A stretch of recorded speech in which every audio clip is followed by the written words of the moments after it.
of hard work and determination, I graduated 8th grade and aged out of the Valley program, and heading towards Northern Valley Regional High School in Old Japan, attending all mainstream classes under the TIP program. High school brought a new environment with new students and new teachers. It was definitely very stressful, and it was difficult navigating through this whole new environment. But after joining a few clubs, not only did I manage to push myself out of my comfort zone, but I even fell into a tight-knit friend group who've had my back throughout high school. When I look back on my experiences during this time, I think about all my achievements, being inducted into the National Honor Society for my academic achievement, and International Thespian Society after leading the props department in my school's theater program. I also became the co-president of the Gender Sexuality Alliance in my school, and I became the treasurer of the Hand in Hand Club, which is high schoolers mentoring and enjoying activities alongside kids with special needs.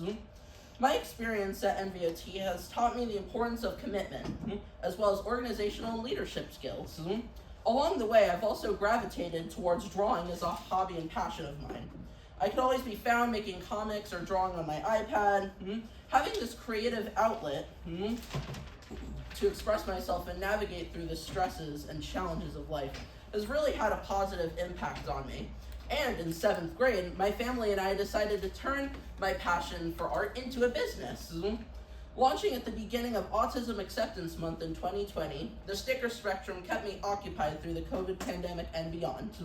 I can recall all the times I designed stickers on my iPad during my virtual classes. I just have like my iPad and my computer.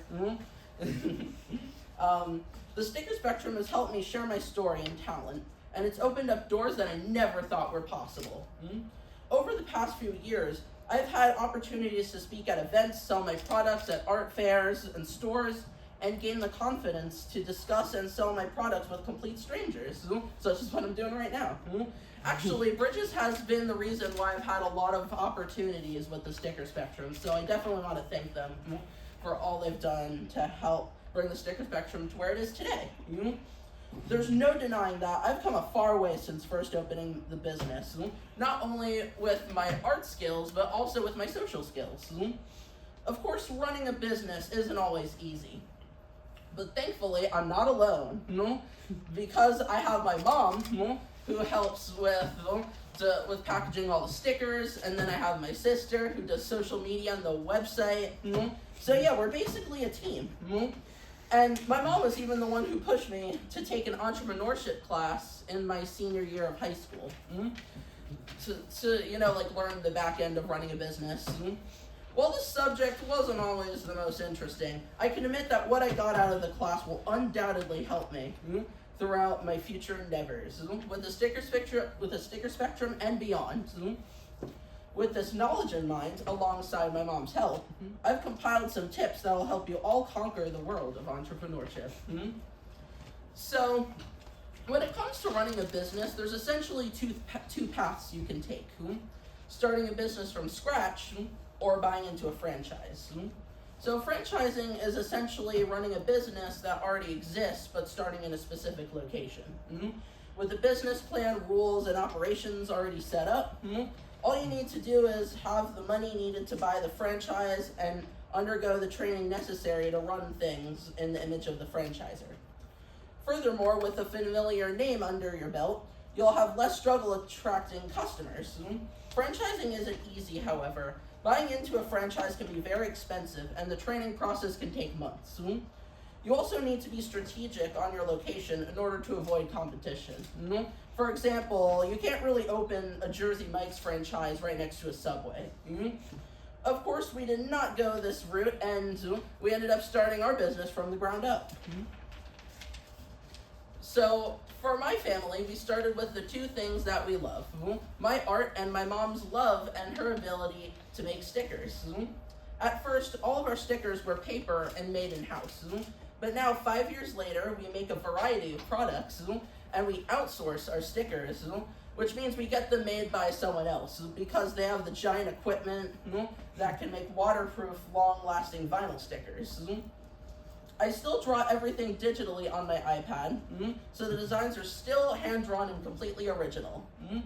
I think it's important to do something you have a passion for, so you feel like you want to work hard. While there are days where I'm not necessarily in the mood to design, if we have a deadline, it has to be done. Once you decide what you want to do, there's a lot to consider, like startup costs, where you'll run the business, product pricing, all that stuff. It's great to work with someone you trust and who may be knowledgeable about running a small business, like my mom, of course. You can also work with organizations such as the Small Business Development Center, which runs here in Rockland County, if you want to look into them.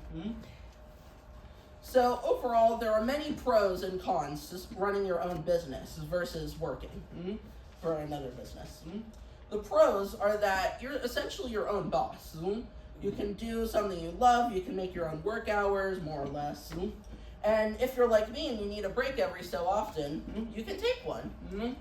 The cons about running a business are, well, you're your own boss. So you're essentially in charge of everything regarding the business. And unfortunately, you can't always just end your day at 5 p.m. and go home. Sometimes you'll need to put in extra hours, and it'll take a lot of dedication, especially with deadlines, and if you have a big order, it can take a while to finish. Also, sometimes running a business will not bring in enough money, at least at first, to allow you to live on your own. It's easy for me as a student, but I couldn't do this if I had my own apartment. Our product is not something people necessarily need, and the prices are low. So we're trying to think of products that could go with our stickers to hopefully make higher sales. Our goal is to add more cool things that may appeal to our customers and promote our business to larger groups that may want to use our designs for their employees. There's a lot involved, and I just mentioned a few of the important points. Yeah, sometimes it can definitely be hard to be able to regulate those emotions. When it comes to running the sticker spectrum in particular, thankfully, like I said before, I'm able to take breaks, and if it's it feels like a lot, I can sort of step away and decompress a little bit. So it's just about finding ways to cope with your stress and being able to work around that and persevere. I think it's also really hard for the community, the autism community. I think people sometimes don't necessarily hire enough people within the community. And if they do get a job, they don't always allow for what you might need as far as taking a break. And I think one advantage is that's the hardest thing I think about going out into the workplace. Yeah. Is that your employer doesn't necessarily give you that or doesn't necessarily understand what you need. And I think more businesses need to do that. So I think one advantage for Liam is when he needs that break, he could take the break. Definitely a big it's advantage important of having your own business is you can set your own accommodations. So you won't have to worry about not feeling included in the workplace because you're essentially the one that creates that environment.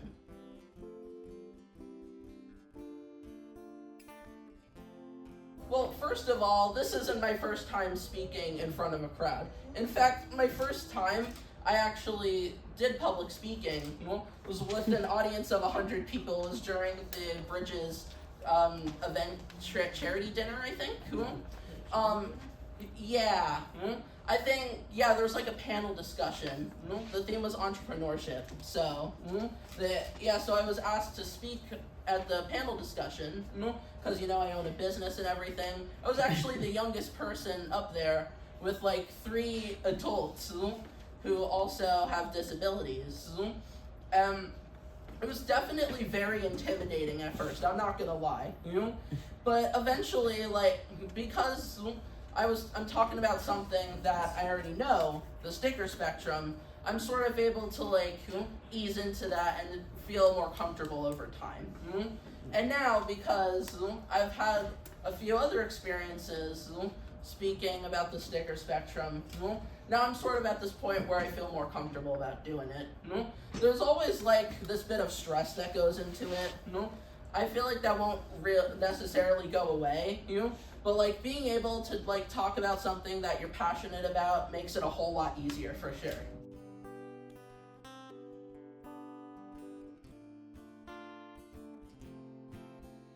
So, I feel like my story is a little unique because I knew I had autism at a young age. I believe my mom told me when I was like 7. So, knowing that I've had this disability, I've had like more of that time to like grow and sort of like accept myself for who I am. Also, the thing is, it's like I always see autism. It's like a part of me, but it doesn't define me. Like my character traits. It just represents me. Like I don't have like a rough day and I'm like, oh, it's autism's fault. like it's just like who I am. So that's kind of how I've been able to like accept myself for who I am. Everyone has their own quirks and like what makes them different. Like autism is no exception. Everyone's unique in their own way.